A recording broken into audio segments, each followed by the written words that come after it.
Assalamualaikum warahmatullahi wabarakatuh. Di sini saya Amira Odiana, mahasiswa Institut Agama Islam Negeri Tulungagung, jurusan Tasawuf Psikoterapi semester 5, akan mempresentasikan tentang proposal penelitian saya, yaitu pengaruh media sosial Instagram terhadap rasa syukur pada diri mahasiswa IAIN Tulungagung sendiri. Jadi di sini, kenapa saya mengambil tajuk ini atau judul ini untuk penelitian saya, yaitu pertama-tama ya latar belakang masalahnya. Ya sudah tentu kita sendiri sudah hidup dengan berbagai macam teknologi yang memberi banyak manfaat kepada kehidupan sehari-hari kita, dan tentunya kita nggak bisa lepas daripada gadget. Ya di situ, yang di gadget itu yang sehari-hari kita juga menggunakan media sosial, yang merupakan platform yang menjadi platform komunikasi yang sering digunakan, sama ada itu WhatsApp, Telegram, chattingan apa sih gitu, banyak banget. Ada Facebook, ada Twitter, ada Instagram. Ya paling penting dalam penelitian saya itu Instagram. Jadi di sini media sosial itu sangat berpengaruh pada kepribadian diri. Ya soalnya karena kita sudah sehari-hari uh, memegang gadget, jadi sering menggunakan media sosial itu kayak ada pengaruh pada kepribadian kita, yang mana itu ada dampak positifnya dan ada dampak negatifnya. Itu tergantung cara penggunaan kita. Kalau penggunaan kita bagus, kayak untuk pendidikan, untuk mencari ilmu, yaitu alhamdulillah. Kalau ya negatif untuk menipu orang, itu kan banyak kasus sekarang, kan banyak menipu orang gitu kan di media sosial itu. Jadi ya tergantung pengguna, itu tergantung diri sendiri ya. Kemudian di sini rasa syukur. Kenapa rasa syukur ya? Kenapa rasa syukur sama media sosial Instagram? Jadi di situ dari sini rasa syukur itu sendiri merupakan kecerdasan spiritual, yang mana yang bisa memberikan energi positif terhadap diri sendiri maupun orang lain. Kalau kita bersyukur dengan diri sendiri, insya Allah itu akan kayak ada memberi negatif, memberi energi yang baik kepada orang lain di sekeliling kita, di sekitar kita. Kemudian di sini secara psikologis, rasa syukur dapat memberikan kepuasan pada diri sendiri sehingga mampu menghilangkan perasaan resah ketika gagal memperoleh sesuatu yang diinginkan. Jadi di sini syukur itu mengandung mengandung nilai, uh, mengandung nilai dalam mensyukuri ke semua kenikmatan Allah. Jadi di sini sekiranya kita menyalurkan energi yang positif itu akan menghasilkan individu yang lebih percaya diri dan akan dapat berjangkit pada orang lain tanpa sengaja. Dan dengan bersyukur kan kita tahu akan potensi diri sendiri kan. Kita udah kenal gitu gimana. Jadi lebih menyayangi diri sendiri dan lebih mensyukuri apa yang ada diri sendiri. Jadi kita lebih mengaktualisasikan diri sendiri. Namun sayangnya di kalangan mahasiswa Institut IAIN Tulungagung, terutamanya di jurusan NTK, itu realiti yang berbeda. Terdapat mahasiswa yang tidak confident dan kurang bersyukur akan diri sendiri. Ini kalau kita bersyukur, kita akan mengaktualisasikan potensi-potensi diri sendiri yang ada, yang merupakan semuanya karunia daripada Allah Subhanahu wa taala. Maka dengan perasaan bersyukur menumbuhkan rasa tidak takut gagal dan berani mencoba hal baru, sehingga tidak bersikap pesimis terhadap kompetisi dan meningkatkan rasa percaya diri. Berdasarkan wawancara yang telah dilakukan, terdapat beberapa mahasiswa yang tidak mau bergaul sama orang lain karena tidak pede, dan ada juga yang menyatakan dirinya tidak cantik. Padahal semua manusia itu sangat cantik di mata Allah. Jadi di sini tujuan penelitian yang saya akan lakukan adalah pertama, mendeskripsikan gambaran penggunaan media sosial Instagram itu bagaimana dalam kalangan mahasiswa, khususnya mahasiswa Institut Agama Islam Negeri Tulungagung khususnya. Kemudian, mendeskripsikan bentuk rasa syukur mahasiswa Institut Agama Islam Negeri Tulungagung. Dan yang ketiga, menganalisis pengaruh media sosial Instagram terhadap rasa syukur mahasiswa Institut Agama Islam Negeri Tulungagung.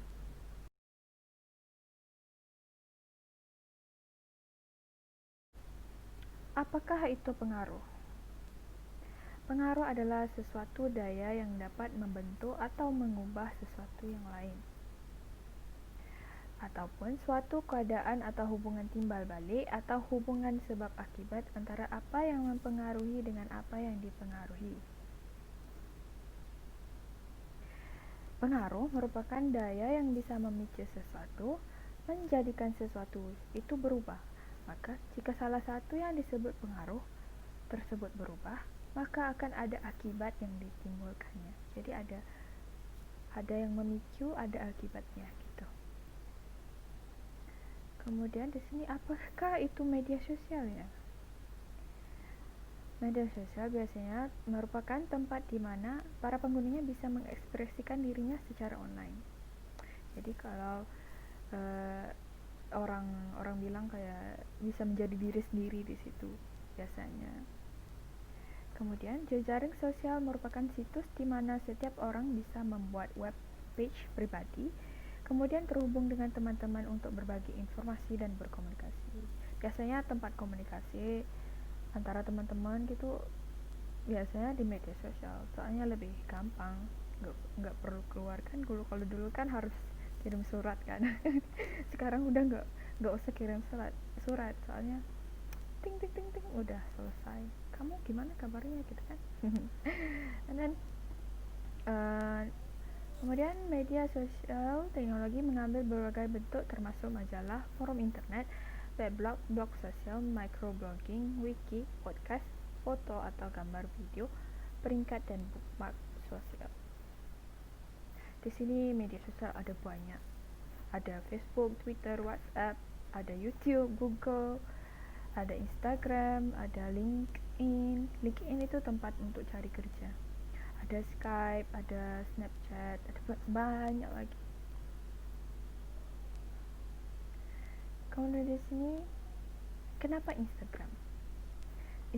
Instagram itu merupakan tempat kita mengunggah foto, video,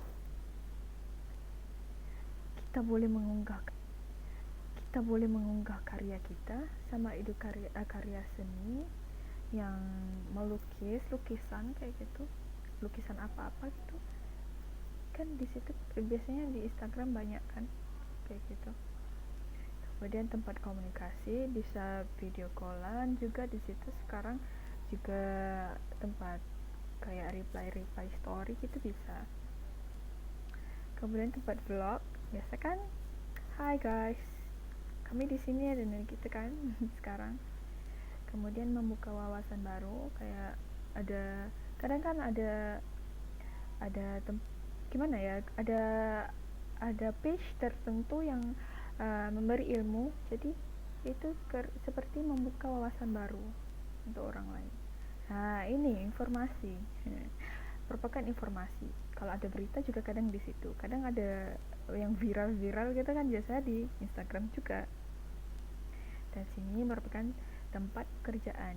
Kita bisa nyari pekerjaan loh dari Instagram. Tinggal cari hashtagnya aja, lowongan pekerjaan gitu kan, pasti banyak biasanya. Kemudian itu rasa syukur. Rasa syukur dari segi bahasa ya. Dari segi bahasa itu pujian kepada yang telah berbuat baik atas apa yang dilakukan kepadanya. Kemudian ada istilah syarak.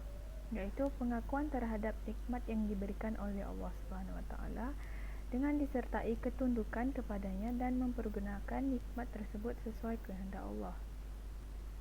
Jadi di sini rasa syukur itu intinya mempergunakan nikmat yang dikaruniakan Allah Subhanahu wa taala untuk berbuat ketaatan kepada Allah dengan supaya mendekatkan diri kepada Allah. Jadi menurut Aura Husna, bersyukur itu akan membawa kita kepada optimisme, ataupun dengan kata lain menumbuhkan optimisme dalam diri kita.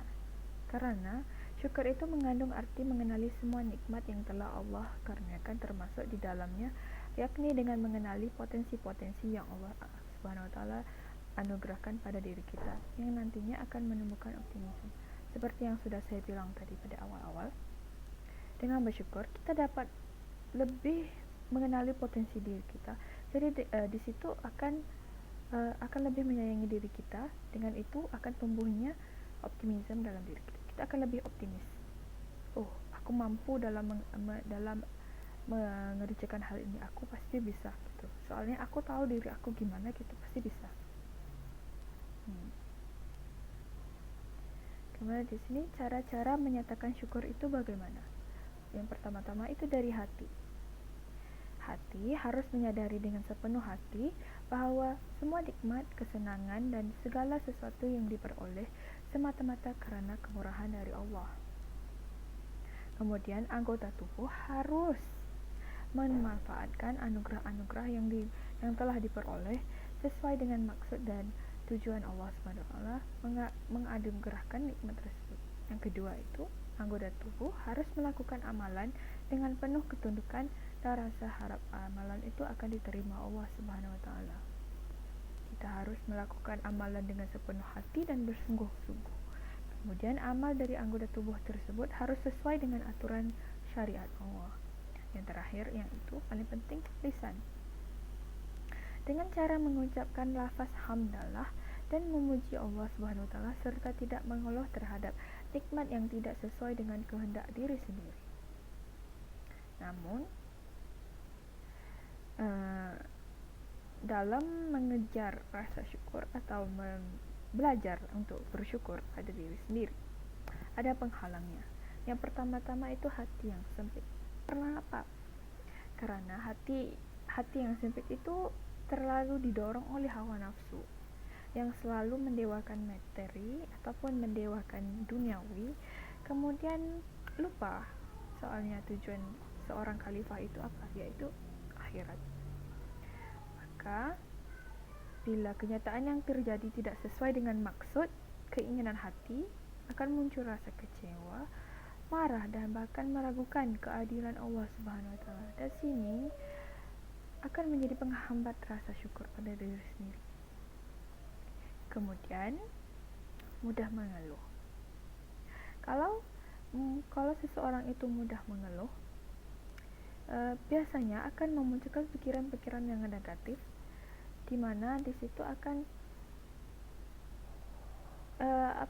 individu tersebut tidak akan mampu untuk bersyukur akan dirinya sendiri. Jadi potensi pada dirinya itu tidak keluar, tidak digunakan sebaik mungkin. Jadi sayang ya di situ. Kemudian di sini memandang remeh nikmat Allah, ya akan menjadi penghalang, soalnya kan kita udah tahu diri kita gimana. Kita merupakan amanah daripada Allah. Allah sudah menciptakan kita sesempurna mungkin. Jadi kita harus bersyukur dengan apa yang sudah kita punya. Yang terakhir itu mudah putus asa. Seberat apapun halangan atau rintangan yang kita hadapi dalam hidup, one day atau suatu hari nanti pasti akan hilang. Jadi walaupun kita kayak rasa insecure, kayak lupa akan diri kita perfect gitu kan, gak apa-apa, it's okay to rest, it's okay. Macam mental kamu udah lelah gitu kan, untuk kamu paksakan diri kamu untuk coba memperbaiki diri kamu setiap hari, pasti one day kamu akan pasti lelah. Jadi it's okay if you feel tired. It's okay to take a rest for a while, like sebentar rest sehari dua itu nggak apa-apa, take your time. Masih banyak masa lagi untuk kamu. Namun you cannot give up. You can rest, you can take a rest, but you cannot quit. Kamu nggak bisa berhenti, tapi kamu bisa istirahat sebentar, dan esoknya lagi kamu bangkit lagi. Kamu masih bisa. Gitu. Biasanya gitu yang sering saya dengar. Kemudian di sini kajian penelitian yang relevan ataupun penelitian terdahulu yang relevan. Saya mengambil beberapa contoh, yaitu ada pengaruh media sosial terhadap gaya hidup mahasiswa IAIN Metro, dan ada juga peran syukur sebagai moderator pengaruh perbandingan sosial terhadap self-esteem pada remaja pengguna media sosial. Kemudian di sini kerangka berpikir yang saya buat, yaitu pertama-tama mahasiswa IAIN Tulungagung yang menggunakan media sosial Instagram akan menumbuhkan mudah tidak percaya diri pada diri masing-masing, dan itu merupakan tanda untuk individu yang kurang bersyukur. Dan di sini akan memberi dampak pada diri sendiri dan orang lain. Jadi semua aspek terkesan termasuk psikologis, fisiologis, kognitif, dan perilaku. Kalau psikologis itu kita gampang emosional, dan aspek fisio itu kurang keyakinan diri, kurang percaya diri, tidak pede. Kalau kognitif itu hilang jati diri. Aspek perilaku itu perilaku yang tidak baik untuk diri sendiri dan orang lain. Di sini kita bisa menggunakan terapi syukur untuk menumbuhkan kembali rasa kepercayaan diri itu pada semua mahasiswa khususnya. Di sini hipotesis yang saya dapat ambil, yaitu terdapat pengaruh media sosial Instagram terhadap rasa syukur diri sendiri pada mahasiswa IAIN Tulungagung. Jenis penelitian ini adalah kuantitatif. Kuantitatif merupakan metode penelitian pada dasarnya yang merupakan ciri-ciri ilmiah yang mendapatkan data dengan tujuan dan kegunaan tertentu. Penelitian kuantitatif merupakan penelitian yang dalam prosesnya banyak menggunakan angka-angka, dari mulai pengumpulan data, penafsiran terhadap data, dan serta penampilan dari hasilnya. Jadi kuantitatif itu merupakan data-data dan angka-angka biasanya. Nah, di sini saya menggunakan penelitian deskriptif yang ingin mencari jawab secara mendasar tentang sebab akibat, dengan menganalisa faktor-faktor penyebabnya itu apa. Ya, pasti kenapa media sosial Instagram itu sangat berpengaruh pada rasa syukur diri sendiri. Dan ini metode penelitian komparatif bersifat ex post facto, yaitu data dikumpulkan setelah semua kejadian yang dikumpulkan telah selesai berlangsung. Jadi di sini merupakan akibat dari suatu fenomena dan menguji hubungan sebab akibat dari data-data yang tersedia. Lokasi penelitian yang saya akan lakukan itu di IAIN Tulungagung, dan waktunya 2 November sehingga 10 November 2020. Di sini sampel dan populasi yang saya ambil itu dengan menggunakan teknik non-probability sampling, jenis purposive sampling. Saya mengambil dari jurusan MTK, ada 3 kelas, setiap kelas itu 40 orang ya, ini populasinya, setiap kelas itu 40 orang. Nanti setiap kelas itu saya cuma ambil 20 orang, jadi half of them, 50% dari setiap kelas gitu, 3 kelas. dan saya ambil dari mahasiswa semester 3 jurusan MTK di Institut Agama Islam Negeri Tulungagung. Kemudian di sini variabel bebas sama variabel terikatnya. Variabel bebas itu independen ya. Independen itu penggunaan media sosial Instagram dalam kalangan mahasiswa Institut Agama Islam Negeri Tulungagung. Manakala variabel terikat pula adalah rasa syukur pada diri sendiri. Pengumpulan data yang saya akan gunakan itu 3 angkat, wawancara, dan dokumentasi. Dan instrumen penelitian saya menggunakan skala Likert, yaitu angket tertutup, angket yang sudah disediakan jawabannya sehingga responden hanya tinggal memilih, dan ada tidak setuju, sangat tidak setuju, tidak setuju, setuju, sangat setuju. Yang skala yang saya akan gunakan yaitu skala penggunaan media sosial Instagram terhadap rasa syukur pada diri sendiri. Jadi mungkin itu cukup sekian ujian akhir semester metode penelitian kuantitatif semester 5 dari saya Amira Wadiana. Mungkin kurang lebihnya akan saya tambahkan suatu hari nanti. Terima kasih karena telah menonton. Semoga bermanfaat. Sini saya mengundur diri. Wassalamualaikum warahmatullahi wabarakatuh.